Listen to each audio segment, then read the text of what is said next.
Bonjour, alors aujourd'hui, quelques questions de type jury sur le rang. Je vous rappelle, une question de type jury, c'est une question où généralement la, la- la réponse est assez spontanée, c'est quelque chose pour tester des réflexes plutôt que de tester, comme l'écrit, un travail de longue haleine. Euh, voilà, alors soit A, bon, celle-ci est classique, hein, soit A, une matrice de Mn de K de rang 1 avec la trace de A différente de 0, et il faut montrer que A est diagonalisable. Alors, allons-y. Euh, voilà la solution classique. Clair de A, donc clair de A, c'est le sous-espace propre pour la valeur propre 0 de A. Et clair de A, sa dimension, par la formule du rang, c'est n-1. Voilà. Donc c'est ce que j'appelle la multiplicité géométrique de 0, c'est-à-dire la dimension, ce que j'appelle la multiplicité géométrique de lambda, c'est la dimension du sous-espace propre pour la valeur propre lambda. Bon, on sait que la multiplicité algébrique est supérieure à la multiplicité géométrique. La multiplicité algébrique, c'est la multiplicité de la racine de la valeur propre, donc c'est une racine du polynôme caractéristique, de la racine dans le polynôme caractéristique. Voilà. On sait qu'elle est supérieure à mg de 0. Voilà. Ce qui ne donne pas énormément de choix à ma de 0, puisque ça c'est inférieur à n, d'accord, forcément, puisque le polynôme caractéristique il est de degré n. Donc ça veut dire que ma de 0 est égal à n-1 ou n, puisque c'est plus grand que n-1 et plus petit que n. Mais ma de 0 est différent de n, parce que si la multiplicité algébrique de 0 était n, ben, ça voudrait dire que 0 est la seule valeur propre, et comme la trace c'est la somme des valeurs propres, ben, ça ferait 0. Bien. Donc on est sûr, hein, donc, contrairement à l'hypothèse, voilà. Donc on est sûr que ma de 0 est égal à n-1. Ce qui veut dire, par définition de ma de 0, que x puissance n-1 divise le polynôme caractéristique qui a. Donc ça veut dire que kia est égal à xn-1, mais qu'est-ce qui reste? Bon, à partir du moment où kia est unitaire, ça veut dire que c'est ki-n-1 facteur de x moins lambda, avec lambda forcément non nul. Soit parce que lambda est égal à trace de a, soit parce que xn ne divise pas kia, puisque la multiplicité algébrique serait égale à n dans ce cas-là, ce qui n'est pas. Bien. Donc, le bilan des courses, c'est que la multiplicité algébrique de 0 est égale à la multiplicité géométrique de 0, d'après ce qu'on a vu là, mais c'est vrai aussi pour l'autre valeur propre non nulle, lambda. Pourquoi? Parce que la multiplicité géométrique, comme lambda est valeur propre, elle est forcément supérieure ou égale à 1, et comme elle est inférieure à ma de lambda qui, elle, est égale à 1, la multiplicité algébrique, ben oui, lambda est racine simple, donc ça veut dire, ça force à avoir ici l'égalité. Voilà. Et c'est un critère de diagonalisabilité, hein, que quand pour toutes les valeurs propres, on a égalité entre la multiplicité algébrique et la multiplicité géométrique, alors c'est diagonalisable. Voilà. Donc ça, c'est un classique et on a ici la méthode classique d'une question classique. Je vais donner une autre méthode, hein, bon, pour ceux qui aimeraient les choses un peu plus affriolantes. Hein, voilà, donc c'est la méthode fun. Regardez, vous avez qui a, hein, d'accord, bon, vous l'écrivez, le polynôme, avec ses coefficients. Bon, qu'est-ce que les coefficients de qui a? Alors on sait que AI, bon, alors il y a des changements de signe, hein, on le sait, moins 1 puissance n moins i, et là, on a la somme des mineurs diagonaux de taille n moins i. Donc, vous voyez par exemple que AN-1, ça veut dire que c'est la somme des mineurs diagonaux de taille 1, avec un moins ici. Bah oui, c'est la trace, ça. D'accord? Et quand on va regarder A0, A0 c'est moins 1 puissance n, oui, et il n'y a qu'un seul mineur diagonal de taille n, bah oui, c'est le déterminant. Donc c'est moins 1 puissance n fois le déterminant. Donc vous voyez, bon, bah, les autres suivent la même loi. Hein, voilà. Et ça, c'est quand même un résultat pas connu, mais c'est intéressant de le connaître. Voilà. Eh bien, étant donné que la matrice est de rang 1, on peut affirmer que à n-1, bon, lui, il est non nul, par hypothèse ici, mais tous les autres, puisque ce sont des mineurs de taille strictement plus grand que le rang, bah, les mineurs sont nuls. Donc ça fait référence à un théorème qui va bien dans une leçon sur le rang, qui dit que le rang, c'est la taille maximum d'un mineur non nul. Voilà. Donc ça veut dire que tout est nul. Alors on savait que le déterminant était nul, puisque, bon, alors toujours pareil, hein, on suppose que n est strictement supérieur à 1, mais on savait que A0 était nul, puisque c'est le déterminant, mais tous les autres sont nuls jusque-là. Voilà. Et donc ce qui fait que le polynôme caractéristique, c'est xn-1 facteur de x plus a indice n-1, dont on sait qu'il est non nul, puisque au signe près, c'est la trace. Bien. Donc maintenant, j'applique le lemme des noyaux pour dire que l'espace, c'est le ker de a puissance n-1 en somme directe avec ker de a plus a indice n-1 identité. Voilà. Ici, donc vous savez que pour montrer que c'est diagonalisable, il faut montrer que E est somme directe de sous-espace propre. C'est même pratiquement la définition de la diagonalisabilité. Donc il faudrait enlever ici ce n-1, et là on a gagné. Ben, oui, c'est vrai, parce que ker de A, ben, il est clair qu'il est inclus dans ker de A puissance n-1, puisque tout ce qui annule A annule évidemment A puissance n-1. Et maintenant au niveau dimension, ben, la dimension de ker de A, bah, c'est n-1 par la formule du rang. Et la dimension ici, bah, si c'était n, ça voudrait dire que A serait nilpotente. D'accord? Mais si A est nilpotente, elle aurait une trace nulle. Donc c'est pas possible. Donc les dimensions sont bien égales. D'accord? Et on a gagné, on a ici l'égalité. Et ce qui fait qu'on a bien ça et la diagonalisabilité. Voilà, c'était un petit exercice avec un côté classique, un côté peut-être un petit peu moins classique, frais du matin. Alors une autre question de jury dans le cadre du rang en algèbre linéaire.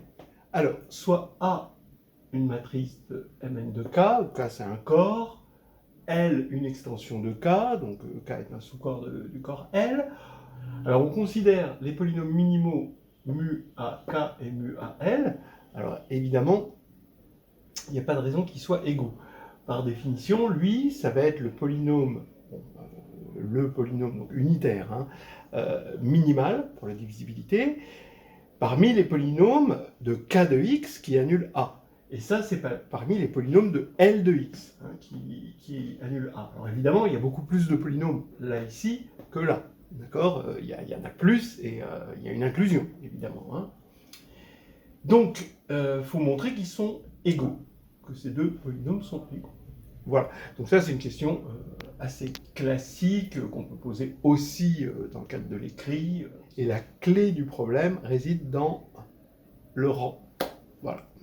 Alors, voilà, le premier réflexe, c'est quand même une double divisibilité, en quelque sorte, c'est-à-dire il faudrait montrer que lui divise lui et que lui divise lui, ou une seule des deux divisibilités et une égalité de degrés. Bon, en fait, on va plutôt prendre la deuxième solution, égalité de degrés et une seule divisibilité. Maintenant, quelle est la divisibilité la plus naturelle? Alors évidemment, hein, je dis égaux, c'est double divisibilité, parce qu'on est dans les polynômes, et la raison d'être des polynômes minimaux, c'est la divisibilité, évidemment. Ils sont minimaux pour la divisibilité. Voilà. Alors, qui divise qui de façon évidente? De façon évidente, mu à L divise mu à K. Pourquoi? Parce que mu à K, bien sûr, c'est un polynôme de K de x, mais a fortiori, du coup, c'est un polynôme de L de x qui annule A. Donc, le boulot de mu à L, c'est de diviser tous les polynômes de L de x qui annulent A. Donc, en fait, on a ça qui annule ça. Bien. Donc, on a cette divisibilité. Maintenant, il faut montrer que les degrés sont égaux. Et c'est là que la notion de rang intervient. Et c'est naturel, parce que on va poser D égale le degré de mu à K, ici, Et j'affirme que cette famille de vecteurs, donc je regarde ça, bon, c'est des matrices, d'accord, mais je les vois comme des vecteurs dans un espace vectoriel, dans l'espace vectoriel des matrices, cette famille de vecteurs, elle est de rang D. Alors pourquoi elle est de rang D? Donc je regarde IN jusqu'à AN. Ben oui, parce que je regarde le sous-espace engendré par cette famille, et je veux regarder sa dimension, donc je veux regarder une base. Eh bien, IN A A2 jusqu'à AD-1, qui est une famille cardinale D, bah, c'est une base de ce sous-espace vectoriel de Mn de K. Pourquoi? Parce que d'abord c'est libre. Alors c'est évident que c'est libre, puisque s'il y avait une relation de liaison, eh ben, on aurait un polynôme de degré strictement inférieur à D qui annulerait A. Donc ça, c'est pas possible. Ou alors c'est le polynôme nul. Voilà. Donc ça veut dire que c'est libre. Bien. Maintenant, c'est générateur. Oui, parce que si on regarde, bah, bien sûr, IN, c'est dans la famille, A, c'est dans la famille, bon, bien sûr, A D-1. Maintenant, A puissance D s'écrit en fonction de la famille, puisqu'on a un polynôme minimal qui est de degré D. C'est-à-dire que AD s'écrit linéairement en fonction de cette famille-là. Maintenant, AD plus 1 jusqu'à AN, eh ben aussi par récurrence, en multipliant juste par A et en utilisant l'hypothèse de récurrence.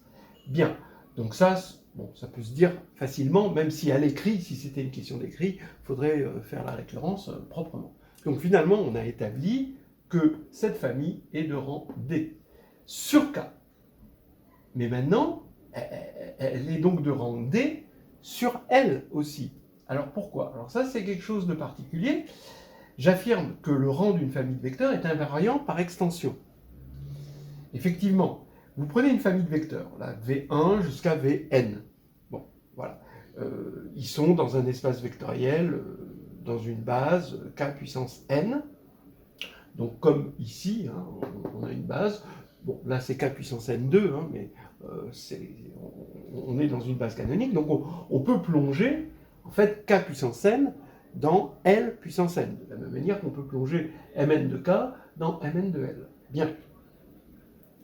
Donc maintenant, on écrit les coordonnées des vecteurs en colonne, ce qui nous fait une matrice, alors une matrice rectangulaire, hein, évidemment, et on sait que le rang de la famille de vecteurs, c'est exactement la taille maximale d'un mineur non nul de cette matrice. Ça, c'est un théorème connu, et c'est un théorème qui doit figurer, à mon avis, dans toutes les leçons qui parlent de dimension et de rang, que ce soit à l'interne ou à l'externe. Maintenant, la taille maximale d'un mineur non nul, bah, qu'on soit sur K ou qu'on soit sur L, le non nul reste non nul. C'est pas comme si on quotientait. Si vous êtes sur Z, vous avez, je sais pas moi, 3 qui est non nul, mais modulo 3, bah, ça devient nul, bien sûr. En revanche, par extension, un non nul reste un non nul, puisqu'on a des injections. Voilà. Donc, la taille maximale d'un mineur non nul ne change pas, donc le rang ne change pas par extension. Donc finalement, en conclusion, le degré de mu à k, c'est le rang de cette famille indice k. C'est égal donc au rang de la même famille, mais indice L, donc vu comme engendré dans le L espace, cette fois-ci, au lieu du K espace. Et là, du coup, pour les mêmes raisons, c'est le degré du polynôme minimum de A sur L. Donc ici, on a égalité des degrés, donc on a égalité des polynômes minimaux. Ce qui est tout de même quelque chose d'assez typique de la réduction, où tous les objets sont stables, que ce soit le polynôme caractéristique, la dimension des sous-espaces propres, le degré du polynôme minimal, et plus généralement, pour ceux qui connaissent les polynômes invariants de similitude, ils vont rester les mêmes par extension.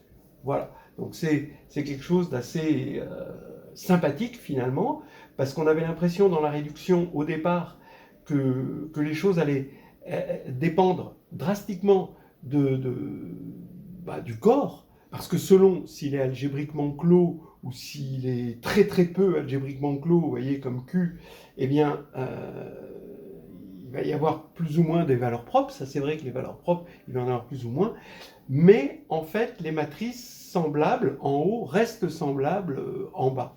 En gros, si A et B sont deux matrices de Mn de K qui sont semblables sur L, c'est-à-dire sur le grand corps, hein, c'est-à-dire qu'il existe une matrice de passage sur L hein, qui fait passer de tel que PA, P-1 est égal à B, alors on peut trouver une matrice de passage sur K, donc elles sont K semblables. Et ça, c'est un théorème profond de la réduction. Voilà, allez, on va s'arrêter là. Viens voir, viens voir, viens. Et je vous présente aussi le camarade Tito. Voilà.